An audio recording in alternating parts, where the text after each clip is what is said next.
വ്യാജ പ്രചരണങ്ങൾ നടത്താനായിട്ട് പാടില്ല.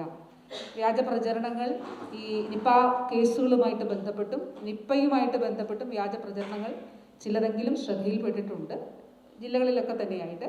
അപ്പോൾ അത് സൈബർ സെല്ലിന് കൈമാറി നിയമ നടപടികൾ സ്വീകരിക്കുന്നതിന് വേണ്ടിയിട്ടാണ് ഇപ്പോൾ തീരുമാനിച്ചിട്ടുള്ളത്. അതോടൊപ്പം റൂട്ട് മാപ്പ് പ്രസിദ്ധീകരിച്ചിട്ടുണ്ട്. ഈ റൂട്ട് മാപ്പ് പ്രസിദ്ധീകരിച്ചതിൻ്റെ അടിസ്ഥാനത്തിൽ ആരെങ്കിലും ആ സമയത്ത് അവിടെ ഉണ്ടായിട്ടുണ്ടെങ്കിൽ, അത് ആശുപത്രിയാകട്ടെ, കൂടുതലും ആശുപത്രികളിലാണ്, കാരണം ഒരുപാട് പേർ വന്നു പോകുന്ന സ്ഥലങ്ങളാണല്ലോ, ഒരു കാരണവശാലും സമ്പർക്ക പട്ടികയിൽ ഉണ്ടെങ്കിൽ അല്ലെങ്കിൽ അവിടെ ഉണ്ടായിട്ടുണ്ടെങ്കിൽ ദയവായിട്ടത് ഹൈഡ് ചെയ്യരുത്, ഒളിപ്പിക്കരുത്, മറച്ചു വെക്കരുത് എന്നുള്ളതാണ് പറയാനായിട്ടുള്ളത്. അത് വളരെ പ്രധാനപ്പെട്ട കാര്യമാണ്. ഇതുകൂടാതെ ജില്ലകളെ സംബന്ധിച്ചിടത്തോളം ഞാൻ പാലക്കാട് രാവിലെ അവിടുത്തെ കാര്യങ്ങൾ പറഞ്ഞിരുന്നു. ഇവിടെ മസ്തിഷ്ക ജ്വരവുമായിട്ട് ബന്ധപ്പെട്ടിട്ടുള്ള കേസുകൾ ഏതെങ്കിലും, അപ്പോൾ സർക്കാർ മേഖലയിലേതൊക്കെ തന്നെ നമുക്ക് റിപ്പോർട്ട് ചെയ്യപ്പെട്ട് ഡോക്യുമെൻ്റ് ചെയ്യപ്പെട്ടിട്ടുണ്ട്. സ്വകാര്യ ആശുപത്രികൾ ഭൂരിഭാഗവും അവിടെ ഉണ്ടായിട്ടുള്ളതും എൻകഫലൈറ്റിസ് മസ്തിഷ്ക ജ്വരവുമായിട്ട് ബന്ധപ്പെട്ടിട്ടുള്ളത് നമ്മൾ റിപ്പോർട്ട് ചെയ്തിട്ടുണ്ട്. ഇനി എവിടെയെങ്കിലും റിപ്പോർട്ട് ചെയ്യാനുണ്ടെങ്കിൽ അവിടെ കൂടി അത് കണ്ടെത്തി പരിശോധിക്കണം എന്നുള്ളതാണ് നിർദ്ദേശം നൽകിയിട്ടുള്ളത്. 8706 വീടുകളാണ് ഈ കണ്ടെയ്ൻമെൻറ്റ് സോണിൽ ഉണ്ടായിരുന്നത്. ആ 8706 വീടുകളും ഈ പനി സർവൈലൻസ്, ഫീവർ സർവൈലൻസ് നടത്തിയിട്ടുണ്ട്.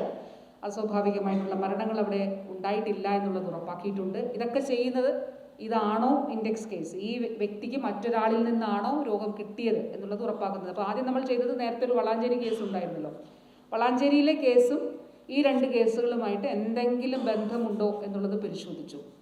അപ്പോൾ അതിൽ നേരത്തെ പറഞ്ഞതുപോലെ എല്ലാ തരത്തിലും നമ്മൾ അവരുടെ യാത്രകൾ, അതിന് മൊബൈൽ ടവർ ലൊക്കേഷൻസ്, ഇതൊക്കെ എടുത്തുകൊണ്ടാണ് പോലീസിൻ്റെ സഹായത്തോടെ അതെല്ലാം എടുത്തുകൊണ്ട് പരിശോധിച്ചു. പക്ഷെ അങ്ങനെ ഒരു ബന്ധം ഈ 3 കേസുകളുമായിട്ട് ഇല്ല എന്നുള്ളത് കണ്ടെത്തി.